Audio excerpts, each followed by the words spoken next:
बिस्मिल्लाहिर्रहमानिर्रहीम। मैं बीना खान हूँ और आप देख रहे हैं आपका अपना यूट्यूब चैनल कुकिंग वॉन्ड। मेरे तमाम देखने सुनने और पसंद करने वालों को मेरा बहुत बहुत सलाम।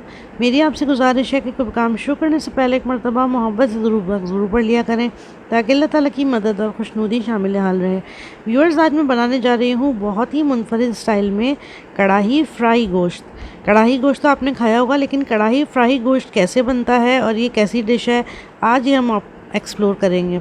तो जनाब जल्दी से चलते हैं इसकी रेसिपी की तरफ। तो बिस्मिल्लाहिर्रहमानिर्रहीम से शुरुआत करते हैं। व्यूवर्स, यहाँ पर मैंने एक पैन ले लिया है, उसके अंदर हम ऑयल शामिल कर रहे हैं।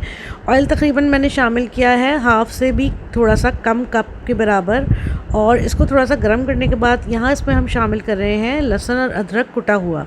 ये 1 टेबलस्पून ओवरऑल है और इसको हमने कूट लिया है अच्छा सा। अब हम इसको करेंगे सौटे, और इस हद तक सौटे करेंगे कि इसका कलर बहुत खूबसूरत सा गोल्डन सा आ जाएगा। तो जैसे कि अब आप देख सकते हैं यहाँ पे बहुत खूबसूरत सा इसका कलर आ चुका है, गोल्डन सा, जैसा हम चाह रहे थे।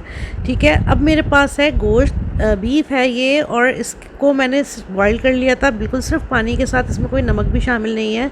तो इसको मैंने टेंडर कर लिया है तकरीबन 80% तक, और अब हमने ये गोश्त इसके अंदर शामिल कर दिया है। अच्छा, अब इस गोश्त को हमने इतना मज़ेदार सा फ्राई करना है कि ये बिल्कुल ऐसा लगे कि ये तला हुआ गोश्त है। यानी इसको हमने बहुत ज़्यादा इस लहसुन और अदरक के साथ फ्राई करना है। तकरीबन 10 मिनट लग जाएंगे आपको इसको बहुत अच्छा सा फ्राई करने में, कुरकुरा सा, और देखने से ही लगना चाहिए कि ये फ्राई हुआ हुआ गोश्त है। तो ये बहुत ज़रूरी है इस डिश के लिए, वरना इसमें मज़ा नहीं आएगा। जब आपका गोश्त इस तरह से हो जाएगा तो यहाँ मैंने लिया है प्याज और टमाटर। 2 प्याज हैं नॉर्मल साइज़ के और 2 टमाटर हैं नॉर्मल साइज़ के। इनको मैंने चॉपर में निकाल लिया था, जिसकी जैसे ये बिल्कुल बारीक बारीक चॉप हो गए हैं। इनको बिल्कुल पिसा हुआ नहीं लेना है, हमने इनको बारीक बारीक चॉप ही करना है। तो ये चीज़ें, दोनों चीज़ें मैंने ले ली हैं। इनको अब हम अपने गोश्त के अंदर शामिल करेंगे।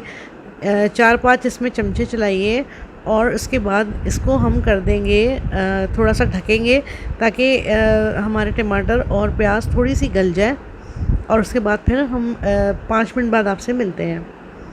5 मिनट बाद वापस आ चुके हैं व्यूअर्स। यहाँ पर देखिए हमारे टमाटर और प्याज थोड़ी सी गल गई है।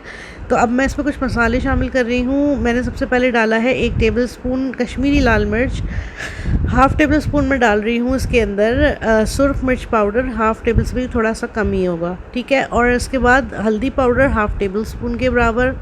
साथ ही मैं इसमें नमक ऐड कर रही हूँ हाफ़ टेबल स्पून के बराबर, लेकिन उसमें से भी थोड़ा बचा रही हूँ, हम चख के एडजस्ट करेंगे। इसको कहते हैं हाथ रोक कर नमक डालना। तो जितना आपको लगे कि ये नमक इतना काफ़ी होगा, उसको थोड़ा सा बचा लिया करें, ये बहुत फ़ायदेमंद चीज़ होती है। आपका नमक कभी भी ज़्यादा नहीं होगा आपकी डिश में। साथ ही मैं इसमें शामिल कर रही हूँ कुटी हुई लाल मिर्चें, जो कि मैंने हाफ़ टेबल स्पून के बराबर इसमें ऐड कर दी हैं। अब हम इसके अंदर डाल देंगे यखनी। जो मैंने गोश्त बॉईल किया था उसमें यखनी बचाई थी, ये तकरीबन 1 कप के बराबर यखनी है। आपने भी ऐसे ही करना है कि आपने यखनी बचानी ज़रूर है। बस इसको अब हमने थोड़ा सा इसके अंदर सामने शामिल कर दिया है, और अब हम इसको ढक देंगे तकरीबन 7-8 मिनट के लिए, ताकि हमारे जो प्याज और टमाटर हैं वो अच्छे से गल जाए। तो ये देखिए जनाब, 7-8 मिनट के बाद हमारे टमाटर कुछ इस पोजीशन में आ गए हैं। अब इनको हमने बहुत ही उम्दा तरीके से भूनना है, और साथ कुछ चीज़ें भी ऐड करनी है। यहाँ पर मैं ऐड कर रही हूँ हरी मिर्चें। हरी मिर्चों को मैंने मोटा मोटा सा काट लिया है, बहुत ही उम्दा फ्लेवर देंगी आपका ये मसाले के साथ भुन के। तो हमें कंटिन्यूअसली इस मसाले को भुनना है जब तक कि बिल्कुल टाइट नहीं हो जाता। ऐसा ऐसा मसाला हमारा बिल्कुल खुश्क होता जा रहा है, और बहुत ही अच्छा सा इसमें भुनने वाला फ्लेवर भी आता जा रहा है। अब इस पॉइंट पर शामिल हो रहा है ये बहुत ही उम्दा मसाला, जो कि आपके कढ़ाई फ्राई गोश्त को बहुत ही उम्दा फ्लेवर देगा।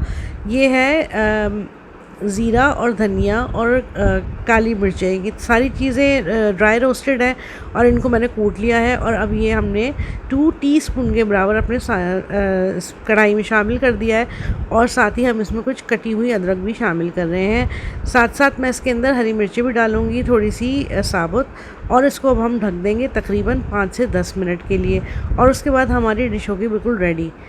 व्यूअर्स, ये इतनी उम्दा और इतनी यूनिक डिश है कि लोग कढ़ाई खाना भूल जाएंगे। इसमें बहुत ही उम्दा फ्लेवर्स आते हैं, बिल्कुल भुना हुआ और बिल्कुल फ्राइड।